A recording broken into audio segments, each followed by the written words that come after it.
Hey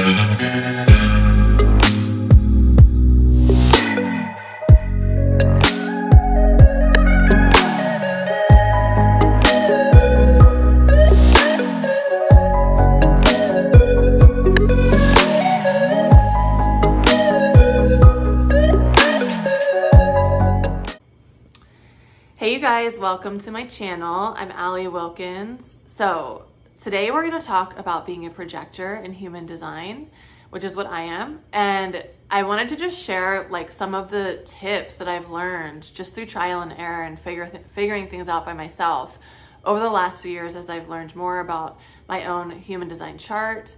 And yeah, I just wanted to share this stuff with you because you know, human design basics, we all operate differently energetically. We all have different designs energetically.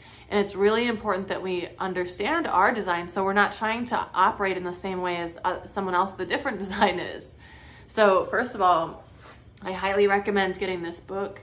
This is like $50 on Amazon. It's literally like a textbook and you can use it to understand your own energy. You can also use it for your children, which I think is so cool. Like parenting based on your child's energetic design and even your partner and your best friends and your siblings and parents. And it's really, really helpful to understand how people operate. But the most important thing is for you to learn how you operate first. So being a projector, and I'm just going to speak, I've learned about my own chart in depth and I've learned, but I don't like study other people's charts. I don't do this with my own clients. I just know how I operate. So if anything doesn't resonate here, just leave it. But I offer you like, try anything that you feel drawn towards as well. That might be interesting for you to play with. So my energy as a projector, I have cycles of energy and I didn't really, first of all, we all have cycles of energy, but mine are really pronounced. So I'll have like periods where I have a ton of energy and I have all these ideas and I'm like really creating a lot. And then other periods where I'm like, I want to just do nothing. Like I don't have energy to be creative. I don't have energy to create stuff. And also like I rest a lot more than I think most people do in terms of sleeping, but also in terms of like taking breaks and things like that. It's really important for me. So it took me a while to understand this and to like physically see my cycles and my patterns, because before that, so in 2018, early in 2018, I left my full-time job. And if you're working in a full-time job, you are being put in a certain type of energetic container that doesn't allow for certain things. So for example, I was going to work 8 to 5. So I have to sit there at work from 8 to 5, right? And like for a projector, that's actually not a good situation. Like you're not going to be as productive. You're not going to be as inspired. That's going to drain a lot of your energy, but that's the setup of the job, right? That's the setup of whatever you're doing. So it took me a while to sort of like detox from that before I could actually see my natural flows and cycles of energy. Like honestly, it probably took me about 2 years after that to really start seeing it. And I would even say like the last 2 years, I've really seen my cycles very pronounced. And I'm not talking about my menstrual cycle, by the way. I'm just talking about energetic cycles and how I feel. Now, other people around you might be able to see some of your cycles a little bit more clearly than you can. So you can also ask people around you, like, what do you notice about how I work? What do you notice about my energy? What do you notice about how I operate? And just kind of see what they pick up on. But it took me untethering myself from that sort of environment, like this systemized, literally like matrix environment. I had to unplug myself from that to be able to even tap into this.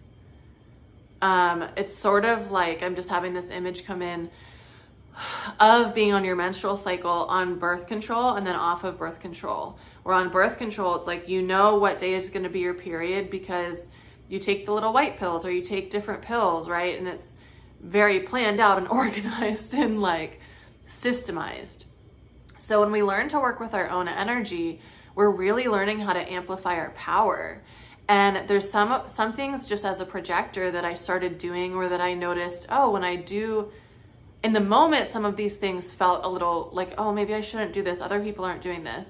But I noticed as I started to listen to my energy, things started to feel a little bit easier. Like it always worked for my benefit. So one of those things is taking naps, a lot of naps, and not being afraid to sleep as much as I need to. I can, like 8 hours is a minimum of sleep. And when I get less sleep, it's very noticeable that it affects my day.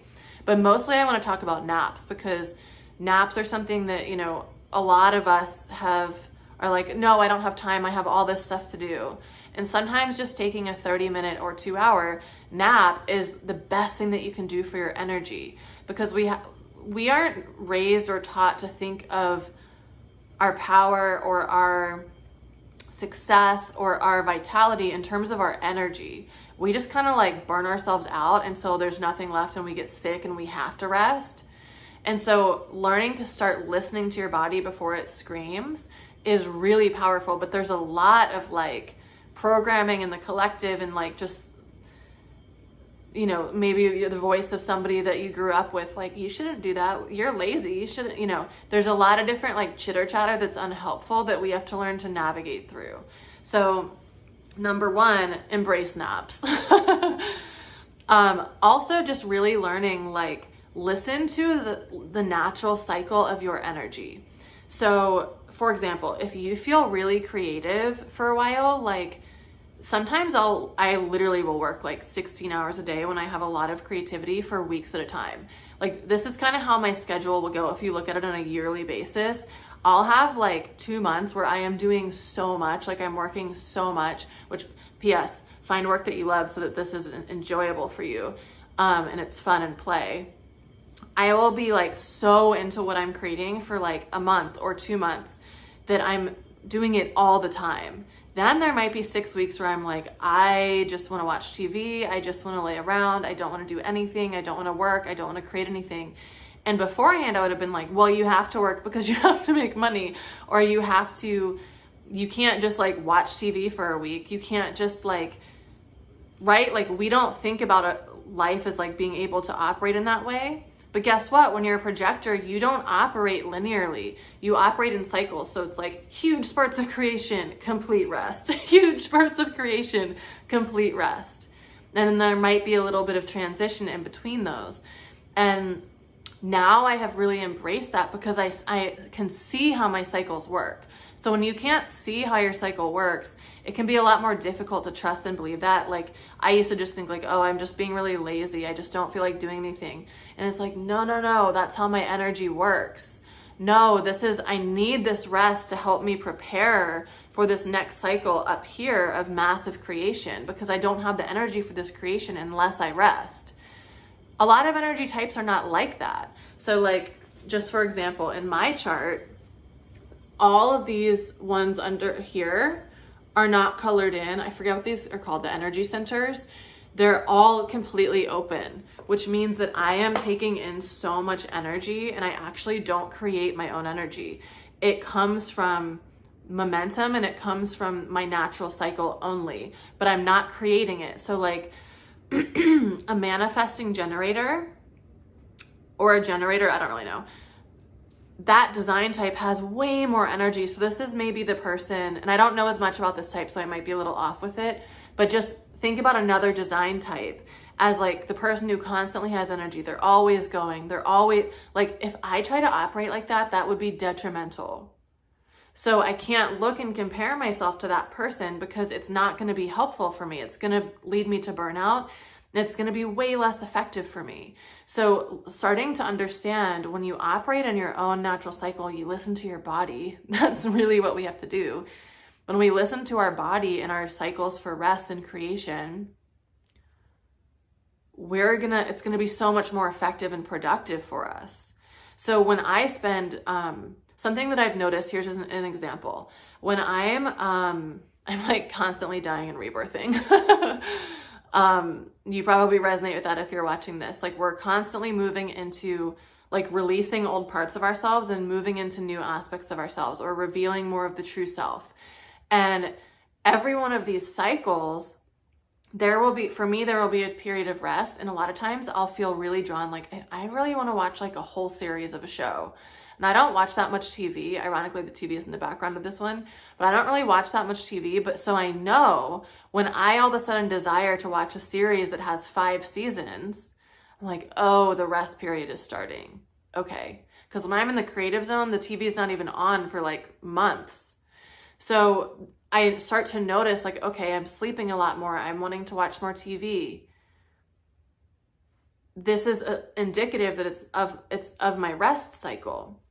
So another really interesting thing that I noticed is that when I go to the gym, when I work out, I've gotten a lot more sensitive in this area over the last couple years. I've noticed, just like I was saying, I can start to see my cycles more, and I would get all of this energy to go work out, and I'm like, yeah, I'm gonna I'm gonna stick to it this time, and I'm gonna all of the things. And I would go so with this incredible creative energy, like this fire in my body, to the gym.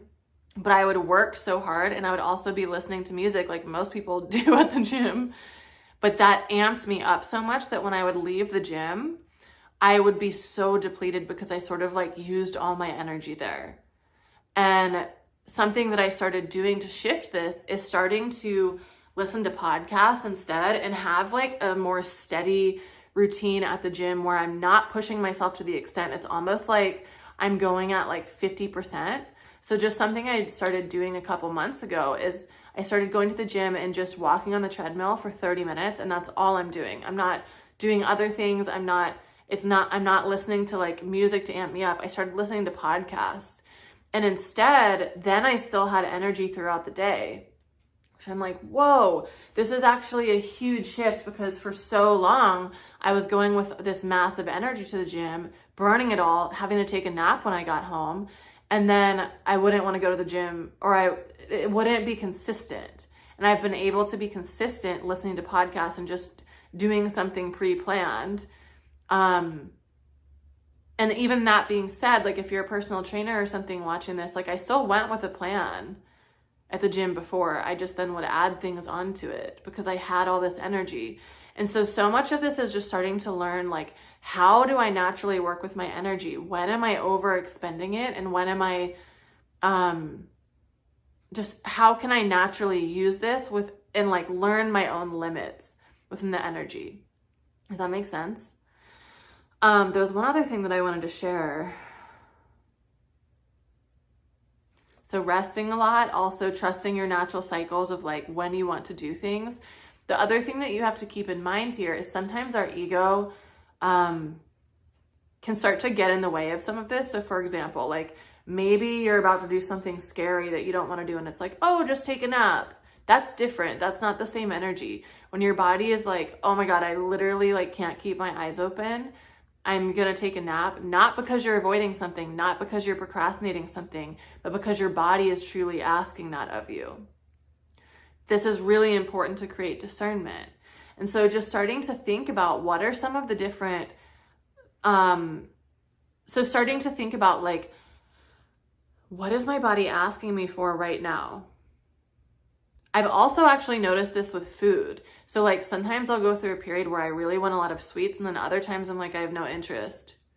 And it's not, so a lot of this stuff sort of defies what we think about as being normal or being like ordinary. Or like, oh, I'm sleeping a lot, you must be, like you're sleeping a lot, you must be depressed. Like, no, actually this is how my body recovers. And so there's so much that we have to do within understanding our energetic design that we're completely reprogramming how we should be operating, because everybody's design works differently. So I hope that you took something away from this. I'd love if you can put it in the comments, or if there's also anything that you want to share about things that you've learned about being a projector. For me, it's just so much been, how do I unplug myself from all of these systematic, like pre-structured, pre-cooked ways of operating, and like, how do I best operate when it's up to me? And I'm not doing things because I think I should, or I think one other thing I just want to add in, I'm sure like 1,000 other ideas would come in.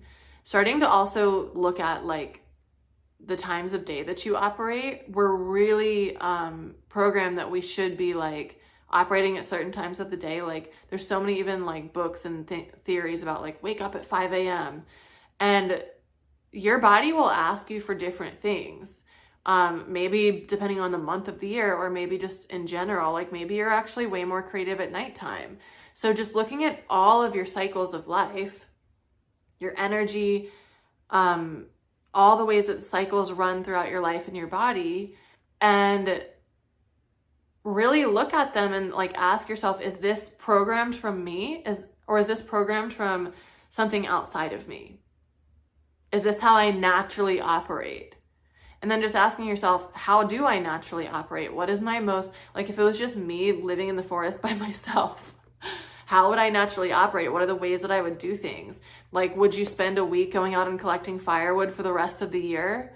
Then you have it and then you don't have to worry about it the rest of the year? Or would you go out every day and get a few pieces of firewood? Or would you go one day a month? Like, what are the things that you would be doing? And notice like other people, if you ask other people that question, they might do something totally different. So we're all getting our firewood differently. What is the most effective way for you to do that honors your own energy? I would be the one that would probably go get it once a year and then be done with it. So anyways, I hope that this was helpful in some way. Let me know what supported you in the comments. And like I said, if you have any ideas, tips, tricks that you want to share as well, I would love to hear, and I'm sure other people would like to read those too. So thank you so much for watching. Please give it a thumbs up if you enjoyed this video. And I love reading your comments, so please leave a comment too. And if you would like to subscribe, I really just love sharing all the things that I learned myself. I'm a old soul and I have a lot of wisdom within me, but I also just love learning and studying, and I'm like constantly learning more. I'm pretty addicted to learning more. So I always just want to give back and share some of the things that I learned, and also the things that I work with my clients on the most that I think are really supportive and helpful, just for the public. So also, if you want to learn how to work with me more, I do one-on-one mentorships. I do group courses. I have online courses on my website. I do Akashic record readings, which is really looking into your soul signature and helping you in making decisions from a much higher state of mind, like guiding you throughout the different cycles of your life. And I also do masterminds, and I actually have a mastermind called the Initiation Mastermind, in which we are literally going through cycles, the 6 cycles of life together, the 6 cycles of the initiation together in a 6-month container. It's really powerful. I'm just about to wrap up my first mastermind of this specific cohort for the Initiation Mastermind. So we're doing that. I have that available, and you can email me if you would like to be considered for the next one, which will be starting in a couple months in January. So my email is alliewilkinsabundance@gmail.com. And that's all. I hope you enjoyed the video, and I'll see you next time. Bye.